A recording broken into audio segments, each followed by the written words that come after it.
అంటే హుస్సేన్ ఇక్కడ ఎర్రిస్వామి చెప్తున్న ప్రకారంగా వాళ్ళు డివైడర్ ని ఢీకొట్టి కింద పడిపోయిన తర్వాత డైరెక్ట్ గా నెక్స్ట్ వచ్చిన వెహికల్ కావేరీ బస్సేనా, మధ్యలో ఇంకేమైనా వెహికల్స్ వచ్చాయా?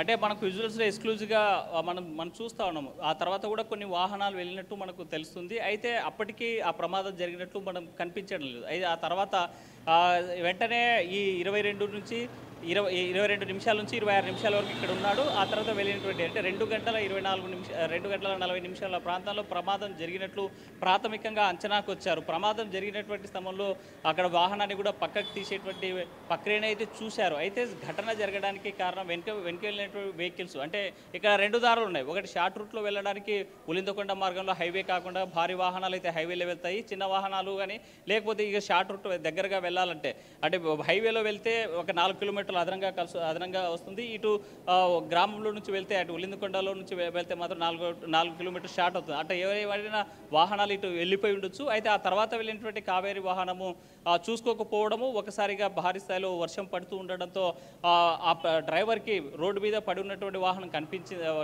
బైక్ కనిపించిందా లేదనేటువంటిది సస్పెక్టెడ్. ఎందుకంటే ఇప్పటి వరకు నోరు తెరవనటువంటి పరిస్థితి. మాట్లాడాడు కేవలం నేను అక్కడికి వెళ్ళకపోతే అంతకంటే ప్రమాదం జరిగి ఉంది, నేనైతే ఢీకొట్టలేదు అని చెప్పేటువంటి పరిస్థితి.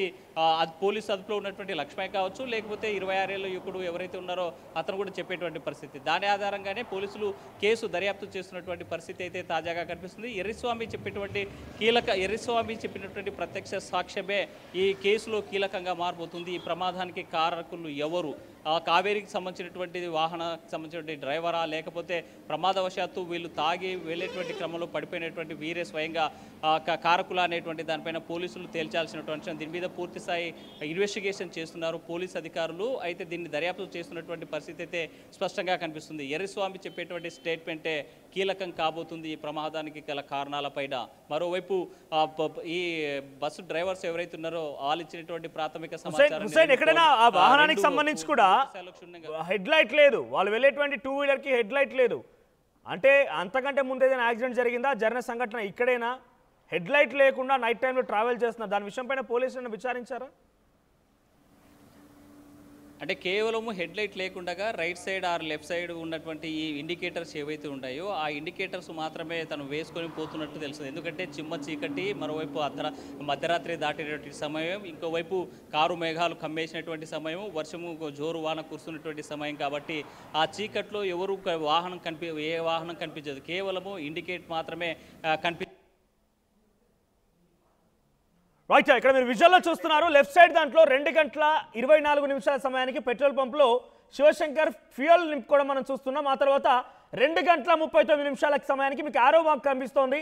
అక్కడ కావేరీ ట్రావెల్స్ బస్, ఎగ్జాక్ట్గా ఈ బస్సే ఇప్పుడు ప్రమాదానికి గురైంది.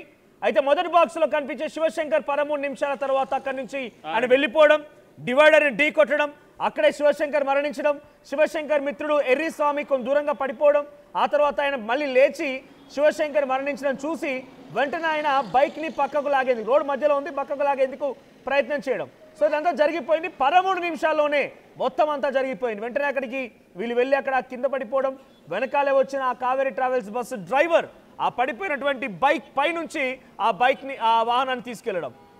రైట్. ఇక్కడ విజువల్లో మీరు చూస్తున్నారు 2 గంటల 20 నిమిషాల సమయానికి ఆయన చూడండి ఎంత మధ్యమత్తులో ఉన్నాడు అనేది. ఆల్రెడీ ఫస్ట్ ఫిల్లింగ్ స్టేషన్ దగ్గర, ఫిల్లింగ్ పంప్ దగ్గర, ఫస్ట్ పంప్ దగ్గర ఆల్రెడీ అక్కడ ఎంప్లాయీస్ ఉన్నారు, వాళ్ళు నింపడానికి సిద్ధంగా ఉన్నారు. కానీ వచ్చిరాగా రయ్యమని చెప్పి మధ్యమత్తులో 5th ఫిల్లింగ్ పంప్ దగ్గరికి వెళ్ళిపోయి అక్కడ రచ్చ చేయడం, ఆ తర్వాత అక్కడికి వెళ్ళి ఒంటి చేత్తో బైక్ని ఆయన గిర్రను తిప్పేసి విన్యాసాలు చేయడం. ఆయన మూవ్ చేసే టైంలో కూడా 2 సార్లు స్కిడ్ అయిపోయాడు. మధ్యమత్తులో, చాలా క్లియర్గా మధ్యమత్తులో ఉన్నట్టుగా అర్థమవుతోంది. సో అక్కడ ఫిల్లింగ్ చేసుకున్నాడు, అక్కడి నుంచి వెళ్ళిపోయాడు. సో వేగంగా వెళ్ళిపోయి హెడ్ లైట్, ఒకవైపు వర్షం కూడా పడుతుంది, మీరు చూడండి పక్కనే ఆ వర్షం చినుకులు కూడా కనబడుతున్నాయి మనకి. సో వర్షం కొట్టినట్టుగా ఆనవాళ్ళు కూడా ఉన్నాయి, వర్షం కూడా కొడుతోంది. సో వేగంగా వెళ్ళిపోయి డివైడర్ని ఢీ కొట్టి తనంతట తానే పడిపోయి తాను మరణించడమే కాకుండా ఆ పడిపోయిన బైక్ ఇప్పుడు 19 మంది సజీవ దహనం అవడానికి కారణమైంది. సో ఏదేమైనా ఇప్పుడు ఎర్రిస్వామిని పట్టుకున్నారు పోలీసులు.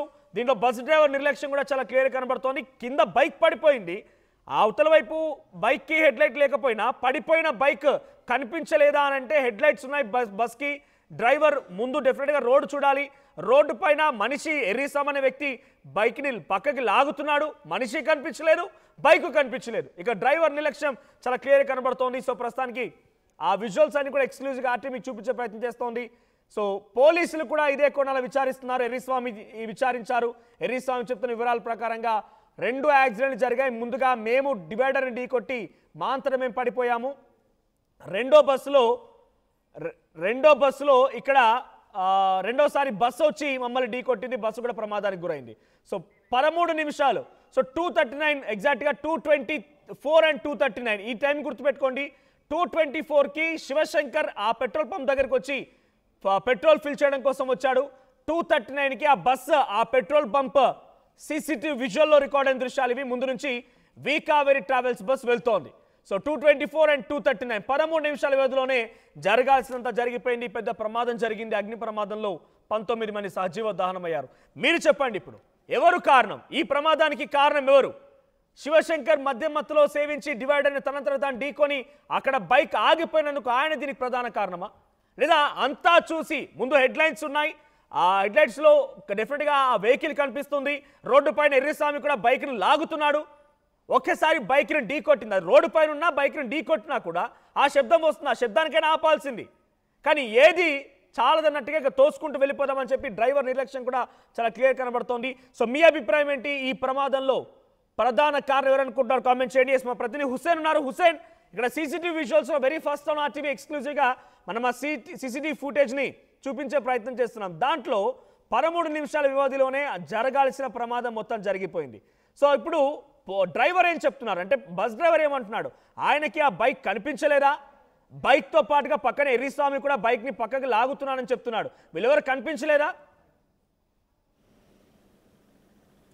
మనోజ్, మనం చూస్తున్నటువంటి సీసీటీవీ విజువల్స్లో స్పష్టంగా మనకు కనిపిస్తుంది 2:39 నిమిషాల సమయంలో ఫస్ట్ ఒక ట్రక్ వెళ్ళింది, ఆ తర్వాత సూపర్ లగ్జరీ బస్సు వెళ్ళింది, ఆ తర్వాత వి కావేరికి సంబంధించిన ట్రావెల్ వెళ్ళింది. అంటే కేవలం 3 వాహనాలు మాత్రమే ఇక్కడ నుంచి వెళ్ళాయి. అంతకంటే ముందు 2:26 నిమిషాల ప్రాంతంలో ఇక్కడ నుంచి బయలుదేరినటువంటి వీళ్ళు కేవలం ఇక్కడ నుంచి 3-4 కిలోమీటర్ల దూరంలో ఉన్నటువంటి దీనిపైన ప్రమాదం జరిగింది. అంటే అంతకంటే ముందు పోయినటువంటి ఒక ట్రక్కు కానీ లేకపోతే సూపర్ లగ్జరీ కానీ ఈ వాహనాలు 2 ఏమన్నా ఢీ కొట్టాయా అనేటువంటిది ఫస్ట్ విచారం జరగాల్సిన అంశం. రెండోది, స్పాట్లో ఉన్నటువంటి ఎర్రిస్వామి చెప్తున్నటువంటి అంశాన్ని చూస్తే మేము డివైడర్ని ఢీ కొట్టి పడిపోయాము, అక్కడ నుంచి పక్కకు లాగేటువంటి దీనికి ప్రయత్నం చేశామని చెప్తా ఉన్నారు. అయితే పక్కకు లాగేటువంటి ప్రయత్నం చేస్తారు అన్నప్పుడు అంతకంటే ముందే ఈ 2 వెహికల్స్ అంటే భారీ ట్రక్కు కానీ లేకపోతే సూపర్ లగ్జరీ వాహనాన్ని వి కావేరి ట్రావెల్స్ బస్సు ఏమైనా క్రాస్ చేసి ముందుకు వెళ్ళిపోయి ఉండింటే మొదటిగా వెళ్ళేటువంటి వాహనం వి కావేరికి సంబంధించినటువంటి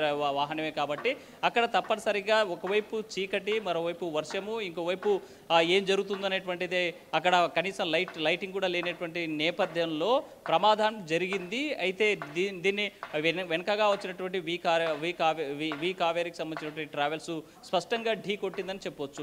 డ్రైవర్ చెప్పేటువంటి కథనం ప్రకారం ఒకటే చెప్తున్నాడు, నేను ఢీ కొట్టింది మాత్రం వాస్తవమే, కానీ అప్పటికే ఆ వాహనం పడి ఉంది, నేను చూసుకోలేదు అని చెప్పేసి పోలీసులకు చెప్తున్నటువంటి సమాచారం. ఆ నేపథ్యంలోనే ఎస్పీ కూడా స్పష్టంగా ఒకటే చెప్తా ఉన్నారు, మరి పూర్తి స్థాయిలో ముందటిగానే ప్రమాదం జరిగింది అనేటువంటిది లేదంటే అనుమానాలు వ్యక్తం చేస్తున్నటువంటి పరిస్థితి. అయితే ఇప్పుడు సీసీటీవీ ఫుటేజ్ ఆధారంగా మనం పరిశీలించినట్లయితే ముందుగా వెళ్ళినటువంటి అంటే వీళ్ళు వెళ్ళిపోయిన తర్వాత ఇక్కడ నుంచి మూవ్ అయిన తర్వాత కేవలం 3 వాహనాలు మాత్రమే వెళ్ళాయి.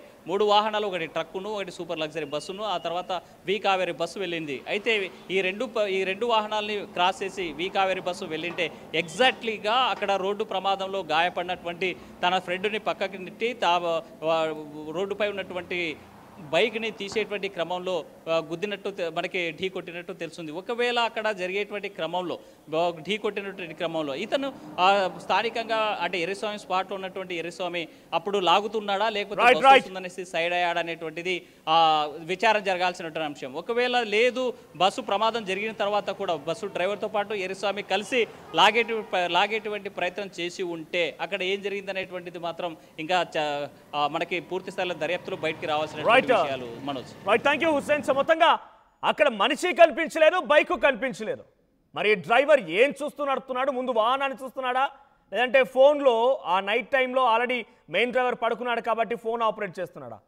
ముందు రోడ్డు పైన అటువంటి వాహనం ఉంది, లేదా ఢీ కొన్న తర్వాత అయినా ఆగాల్సింది, కానీ 300 మీటర్ల వరకు తోసుకుంటూ వెళ్ళాడంటే అర్థమవుతోంది ఎంతటి నిర్లక్ష్యం వహించాడనేది. సో మీ అభిప్రాయం ఏంటి, కామెంట్ చేయండి. టైంలో సడన్లీ ఈ హర్డ్ అ సౌండ్. సో ఏమని చూసుకోకుండా కొంచెం మళ్ళీ ఒక 20 అడుగులు వెనక్కి తీసుకున్నాం బస్సు. కింద దిగి చూస్తే దాంట్లో ఒక బండి ఉంది. సో మనకున్న ఇప్పుడు యాజ్ ఆఫ్ నౌ ఇన్వెస్టిగేషన్ లో 2 వీలర్ ఎవరు నడుపుతున్నారు, ఆ బస్సు రాకముందే అక్కడ 2 వీలర్ పడి ఉంది. అంటే ఇంకొక యాక్సిడెంట్ అయి ఉండొచ్చు, లేదా సెల్ఫ్ ఫాలన్ కూడా అయి ఉండొచ్చు. సో బస్సు 2 వీలర్ దాకా వచ్చి అక్కడ స్టక్ అయింది. 2 వీలర్ స్టక్ అయిన వల్ల స్పార్క్ వచ్చాయి. ఆ స్పార్క్ వల్ల ఇనిషియల్ ఫైర్ స్టార్ట్ అయింది. సో ఇప్పుడు దాకా ఉన్న ఇన్వెస్టిగేషన్ రివీల్స్ దీస్ ఫ్యాక్ట్స్. టైంలో